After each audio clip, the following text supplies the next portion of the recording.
पंजाब में तब्दीली लाने का मुस्लिम लीग नून का ख्वाब पूरा होगा या नहीं, खुद लीगी हलकों को यकीन नहीं।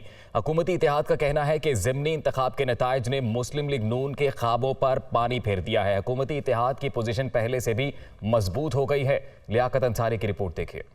पंजाब में तब्दीली लाने का मामला नून लीगी हलकों की जानिब से बुलंदोबाला दावों के बाद पुरस्रार खामोशी। ज़िमनी इंतखाब के नताइज ने नून लीग की सफ़ों में मजीद खामोशी पैदा कर दी। अपोजिशन के कुछ लोग तब्दीली के मामले पर कंफ्यूज हैं तो कई एक को अभी भी यकीन है कि तब्दीली जरूर आएगी। ये हो जाएगा। मियां नवाज शरीफ साहब उस वक्त तक वापस नहीं आएंगे जब तक हम पंजाब अपने यहाँ से जो है ना अपने नाम नहीं करते। वो अंदर से खुद ही टूट फूट का शिकार हैं। इंशाअल्लाह ताला बहुत जल्द आप देखेंगे कि पंजाब के अंदर तब्दीली आएगी। ज़िमनी इंतखाबात में मजीद 2 अरकान पंजाब असम्बली की कामयाबी के बाद हुकूमती इत्तेहाद की पोजीशन मजीद मजबूत हो गई। तहरीक इंसाफ और मुस्लिम लीग कायदे आज़म को पंजाब असम्बली में अब 190 अरकान की हमायत हासिल है। मुस्लिम नून और पीपल्स पार्टी के अरकान की तादाद 176 है। पंजाब असम्बली में आज़ाद अरकान की तादाद 5 है। तहरीक इंसाफ और मुस्लिम लीग काफ की क़यादत का कहना है कि नून लीग क़यादत तो इक़्तिदार से महरूमी के बाद मंजर से ही गायब है। इन्होंने अब कभी भी नहीं आना।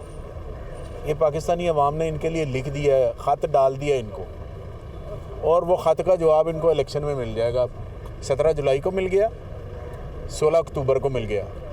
अगला जवाब जब जनरल इलेक्शन आ रहे हैं उसके अंदर इनको टोटल जवाब मिल रहा है। हमारे 2 मेंबर और बढ़ गए, इनके मेंबर्स कम हुए हैं। तो ये किस तरह पंजाब में तब्दीली की जो बातें कर रहे हैं, ये ऐसी है जैसे कोई दीवाने का ख्वाब हो। पंजाब असम्बली के मामलात में भी अपोजिशन क़यादत की दिलचस्पी पहले जैसी नजर नहीं आ रही। अपोजिशन क़यादत तो असेंबली इजलासों में शिरकत ही नहीं कर रही। पंजाब में हुकूमती इत्तेहाद नंबर्स गेम के लिहाज से मुतमिन है तो दूसरी जानब मुस्लिम नून जो कि तब्दीली की ख्वाहिशमंद है वो भी अभी सियासी कार्ड सामने नहीं ला रही।